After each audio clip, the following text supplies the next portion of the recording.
July 27th, 2016, and have arrived in Paris. The day had a really early start. I was up at about 3:30 a.m. this morning, and it was actually, I got up especially early. I probably didn't need to get up quite that early, but I just wanted a fairly relaxed, non-panicky, rushed sort of adventure to get to the station. And yeah, it was really cruisy. I just got up and took my time and had a bit of breakfast, and then hopped on the bus to a different train station, and then hopped on another bus to the train station that my train left from. They were night buses, so they kind of went in odd directions, but that was okay. I got there with plenty of time to spare, and then I found the platform, got on the train, and as it turned out, the TGV, the super high-speed express train, was actually, it was run as pretty much a local train until it got well into France.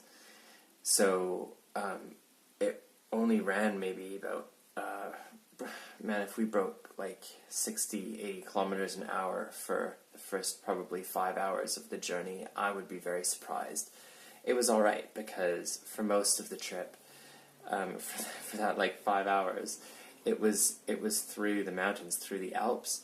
So if there's ever a time to go really slowly, I think that's the time, because it was really beautiful. There's all these high mountains, and you travel right alongside the rivers and the lakes, and you get to see all the beautiful scenery at a more relaxed pace. And then it wasn't until we got to Lyon where it hit the main trunk line up to Paris, and then it was they stepped on the pedal really quick. I know they don't really have pedals, and I assume they don't have pedals in trains, but whatever, you probably get my point, is that all of a sudden up we went to over 300 kilometers an hour, and it was a really, really, really quick trip from Lyon to Paris.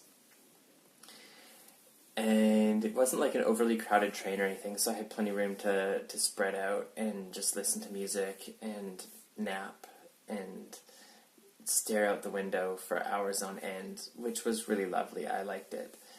And it was when I got off the train, it didn't at all feel like 7.5 hours. It was oh, that's just been a really peaceful, lovely journey.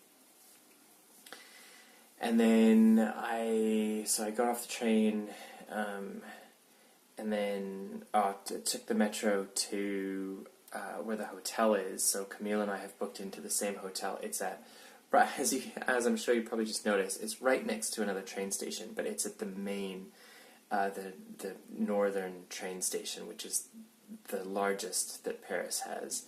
It seems to be the largest anyway. It's the north and the east right next together, and a whole scattering of metro stops here as well. So it's very, very much central to everything.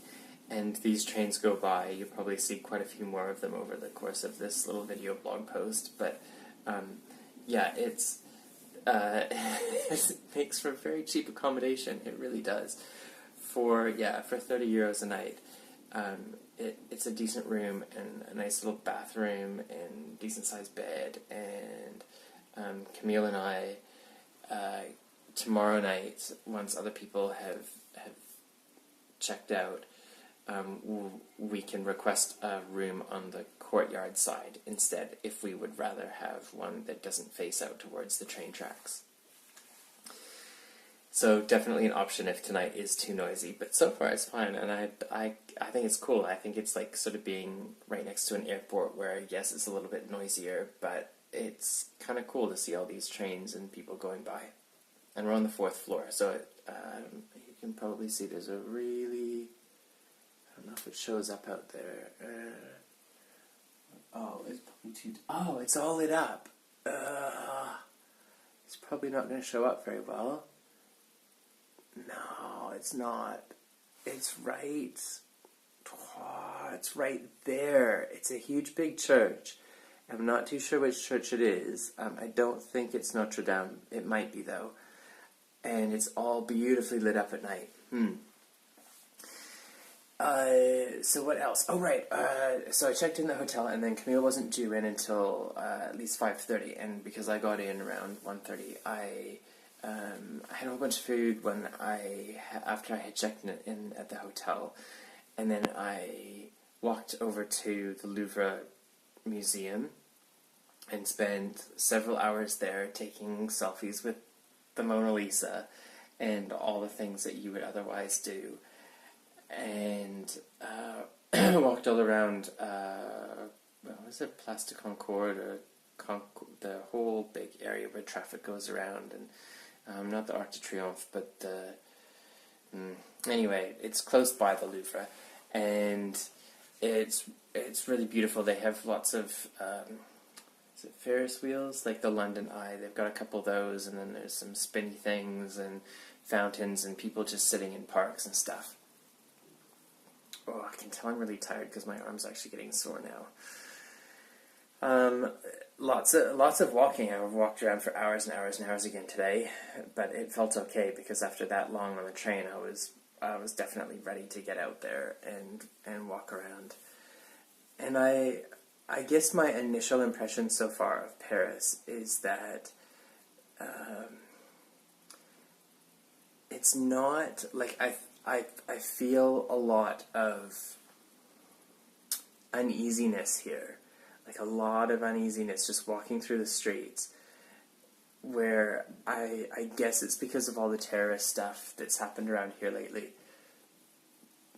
But it just, as far as like first impressions goes, this has been the city where by far I hear sirens going through the streets frequently, like really, really, really often. Like the police are always off to somewhere, and there's guards everywhere. Like at the metro stations, there's guards waiting. Even at the train stations, there were guards everywhere. So there's a lot of security, and there's a lot of people that just look really worried, and just people. It doesn't like in my head. Paris was all about, like romance and just people sitting in cafes and looking out at the street and watching people and this sort of more relaxed lifestyle, whereas that's definitely absolutely not how it feels so far as of today. So maybe tomorrow I'll get a different impression of it, but as of this afternoon and this evening and tonight, it's definitely doesn't have a feeling of well settled and just an easygoing kind of life.